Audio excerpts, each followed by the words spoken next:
Muito bem, meus queridos. Agora é aquele momento que a gente vai rever, né, o assunto de os apontamentos que nós fizemos na aula 42.1.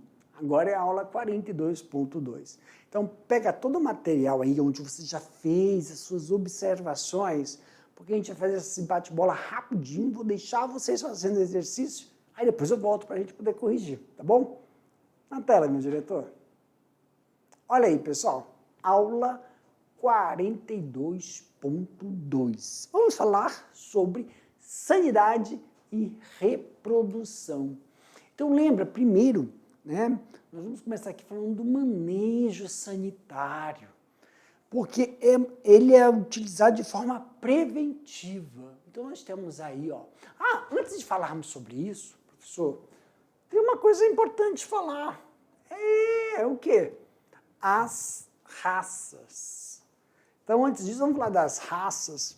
Essas aqui, ó, são as raças mais utilizadas tanto para corte como postura. Algumas também são utilizadas como colecionador, né? Mas tem, aqui no Brasil, as mais utilizadas são essas aqui, tá bom? Japônicas, gigantes, essas são utilizadas. A tibetã, essas são utilizadas tanto para corte como para o processo de postura.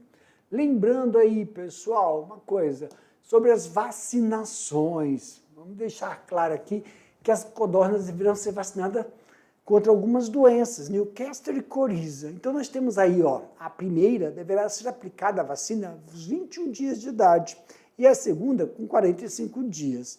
Claro, todo esse procedimento aí, após ser realizado, tem de se fazer também a vermifugação, que é feita umas são através da ração e outras pelo sistema de bebedouros desses animais. Vermifugação em relação ao dobro das galinhas, né? Mas tem as atenções do local aonde as codornas poderão ser, né, realizados os procedimentos delas, aonde vão ser a convivência para a manutenção, sempre local seco, bem ventilado e, claro, evitar oscilações de temperatura. Isso pode prejudicar o desempenho do procedimento de desenvolvimento e produção desses animais. O que falamos também, professor? Falamos aí, ó, sobre o manejo reprodutivo. Em relação ao manejo reprodutivo, após 21 dias, o macho tem a plumagem, né, peito liso e as fêmeas com algumas pintinhas. Além disso, o adulto macho pode chegar até 70 a 100 gramas, a fêmea de 70 a 80 gramas. Então a gente já consegue observar aí uma qualidade, um procedimento, uma viabilidade para o sistema de produção. O acasalamento pode ocorrer durante o ano inteiro e se dá na proporção de um macho para 5 fêmeas. O mínimo, professor, de 1 para 2.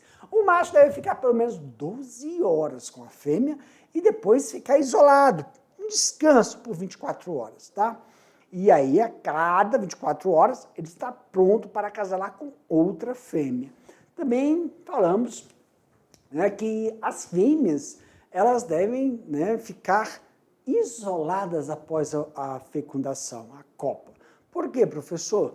Para que o macho não fique dando investida e cause um tumulto, uma briga. Então, um lugar onde vão ficar todas as fêmeas, um lugar onde fica o macho e um lugar para ocorrer o encontro. Tá? Isso é importante e serve de forma separada. Tá bom? Falamos também, né, sobre a aquisição das aves, o mínimo de 1 para 3, e ó, uma coisa bem interessante. Aos 45 dias se dá o início da postura. Então, deixa eu logo frisar que lá na hora eu estava falando, ó, da postura. Oh, Jefferson, não é preto, meu amigo. Aqui é o amarelo, da postura, 45 dias. Aquele 35 a 45 é a maturidade sexual. Postura se dá aos 45 dias e tem aí, ó, 60 dias a fêmea atinge o máximo, quer dizer, o platô de produção. E claro, isso nós vamos ter aí uma viabilidade, as aves de postura regular, põe aí, ó, 28 ovos por mês. Lembra? Eu tinha comentado sobre a galinha, 1,5, então tem uma produção de ração para elas. Então, para as codornas, como é um ovo por dia, então são 33 gramas por indivíduo. Só que, pessoal, essas 33 gramas é dividido no dia, tá bom? Então, pode sair uma média de 11 de manhã. Opa, vai dar 32. 33 são 33 gramas por dia. Nessas 33 gramas por dia, então você vai dividir metade, metade. Claro, sempre levando em consideração a quantidade de animais que você vai colocar em gaiolas. Aos 12 meses, há uma queda de produção. Então, nós temos aí um período de platô de produção. E aí, quando você tem a viabilidade do lote, para você melhorar esse desempenho, né? Não, alguns produtores não utilizam o quê? Aquele timeline, né? Ligar a hora de madrugada, a luz, para melhorar, ter condições dos animais. Então, quando a gente fala de uns 12 meses, ou uns 12, 6 meses, tem um período que você tem que estar no período de substituição dessas aves.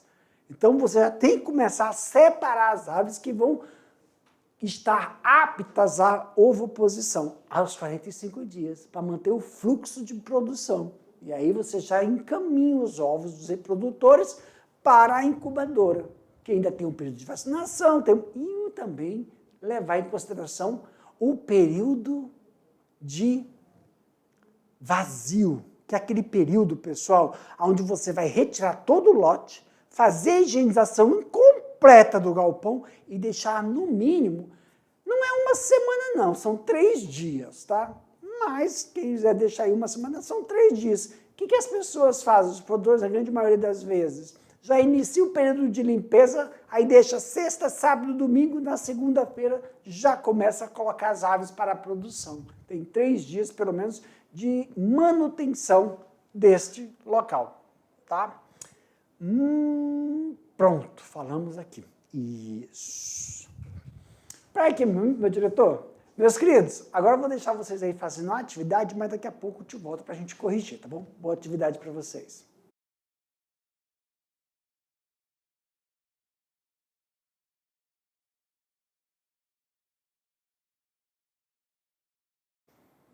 E aí? Muitas perguntinhas? Sinceramente, nem olhei ainda direitinho elas, viu?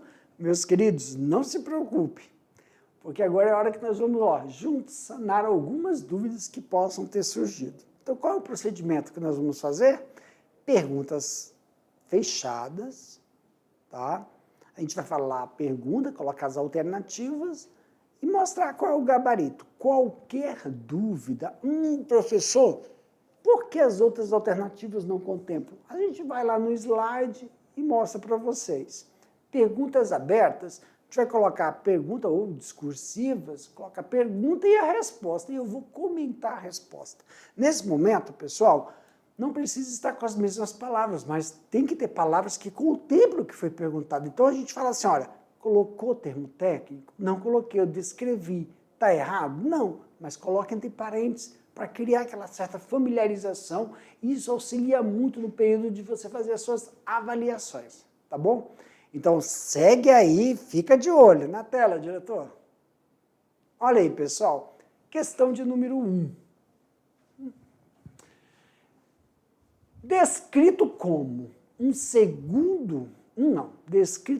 segmento dentro da avicultura destinado à criação de codornas, seja para fins lucrativos ou até mesmo para o consumo próprio, quais são os produtos e insumos? Quais são os produtos e insumos apontados durante a aula para esse tipo de criação e o nome específico da modalidade de criação? Carne, ovo, esterco, cortonicultura, ovo, esterco e couro, estruticultura, plumagem, carne e ovo, cunicultura, ovo, couro e carne, estruticultura, carne, leite e ovos, cotonicultura. Alternativa A. Ninguém sabia. Ok. Se não tivesse aqui o gabarito, né? Lembra? Criação de codorna ou é para carne ou é ovo. No nosso estado, a viabilidade econômica, por causa da palatabilidade ainda, é ovo. Mas também se utiliza para carne. E ainda, independente do ovo da carne, ainda tem um esterco, lembram? Que eles coletam 200 toneladas, foi isso? Se eu não estiver enganado. De esterco, porque ainda é misturado com casca de café, palha, né, de café. Ok. Então, alternativa A. Check. Questão de número 2. Quais os aspectos que devem ser considerados no manejo reprodutivo quanto à proporcionalidade entre machos e fêmeas? Olha, não falou o mínimo. Aí, ó, estas aves se acasalam ao longo do ano. A proporção é de 1 macho para 5 fêmeas. Vamos aqui. Vou parar aqui, ó. Pum! Vem, meu diretor, para mim, por favor. Meus queridos, ó, aqui não falou o mínimo, tá? Falou qual é a proporção de machos para fêmea. De 1 a 5 fêmeas, tá bom? Mas lembra, para quem quer iniciar com calma e dá tempo de você ir estruturando o seu galpão, o mínimo viável é de 1 para 3. Mas aqui, ó, 1 para 5 fêmeas. Lembrando também, pessoal, isso é para produção de ovos. Só que aí tem que tomar cuidado com a heterogeneidade. E para fazer essa heterogeneidade, aí foi a minha explicação. 1 macho e 3 fêmeas é um casal familiar, que aí você vai ter que ter outro macho. Então, 2 machos e 3 fêmeas é o mínimo. É questões de heterogeneidade para você fazer reposição de plantel. Vou preparar uma aula especificamente só para isso, tá? Só, para vocês entenderem. Como é que é manter essa produção. Quando a gente fala manter a produção, vamos lá, só para ovo, esquece carne, só para ovo. Um ovo que tenha uma homogeneidade, o tamanho do ovo, resistência da casca e qualidade nutricional. Porque elas vão botar 1 ovo por dia, não adianta. Agora, lembra, macho, se a gente for falar carne, corte, 70 a 100 gramas, a fêmea de 70 a 80 gramas. Então, tem como a gente fazer um melhoramento aí na heterogeneidade para ter um platô entre os dois e você ter produção de corte. Isso somente com reprodução cruzada, tá bom? Então tá. Volta aqui, meu diretor, pode aumentar a tela.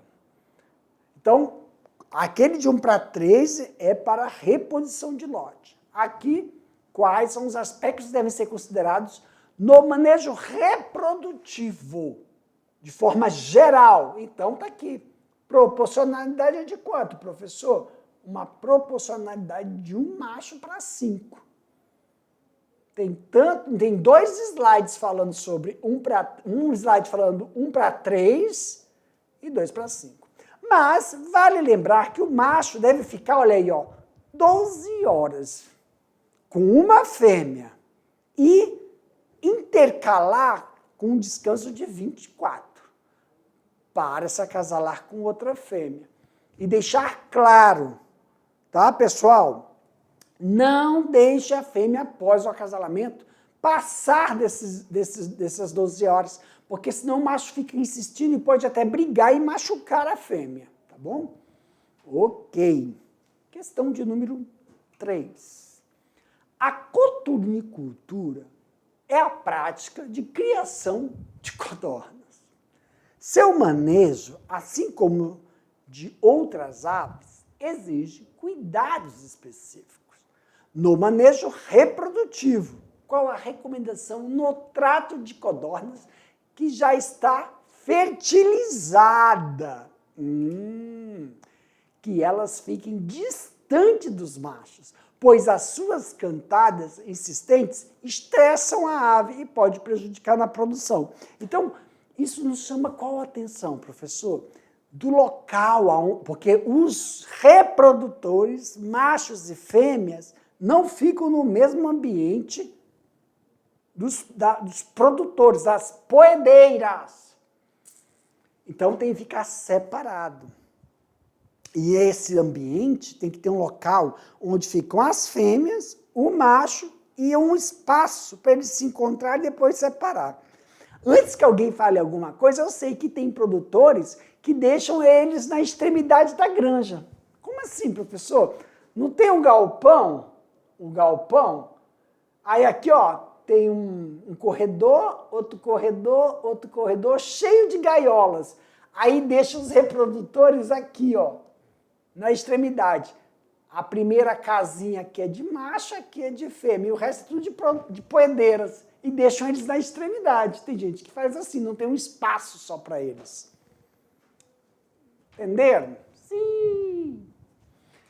Quarto, as codornas, por serem animais cujo custo de manutenção é baixo, inicialmente, e pela possibilidade de criação com diversas finalidades, essa se torna... Como é que é? Desculpa. As codornas, por serem animais cujo custo de manutenção é baixo e por possibilidade de criação com diversas finalidades, essa se torna uma ave com alto potencial para ser criadas em fazendas, gaiolas ou criadouros. Essas aves exigem muita higiene em seus criadouros. E quanto à sua manipulação também para evitar doenças. Apesar de todo cuidado, em seu manejo, essas aves não toleram o quê, pessoal? Variação de temperatura, frio, umidade, corrente de ar, principalmente quando elas são ainda em desenvolvimento, até os seus 35 dias, tá? Principalmente também na época de vacinação, lembra? Newcastle, tem que tomar muito cuidado. Ok. Quinta questão. As aves, assim como outros seres vivos, necessitam de cuidados para que as doenças não as afetem, levando-as à morte. O manejo alimentar é importante para esse fim, mas há de se investir com a aplicação de vacinas. Quais as recomendações quanto à aplicação da primeira e segunda dose da vacinação contra a doença de Newcastle e coriza? Aqui a resposta, meus queridos. A primeira dose deve ser administrada aos 21 dias de idade. Já a segunda dose deve ser aos 45 dias. Então, aqui a segunda dose. E de vermelho é a primeira dose de idade. Vacinas são de vírus atenuados, quer dizer, são vírus mortos, oleosas, injetadas no peito. Então, tem todo um procedimento aí que tem que ser o quê? Estruturado aí, tá, pessoal? Meu diretor, para mim, galerinha, com esta questão a gente finalizou aqui a nossa aula. Um abraço, um beijo, meu muito obrigado para cada um de vocês.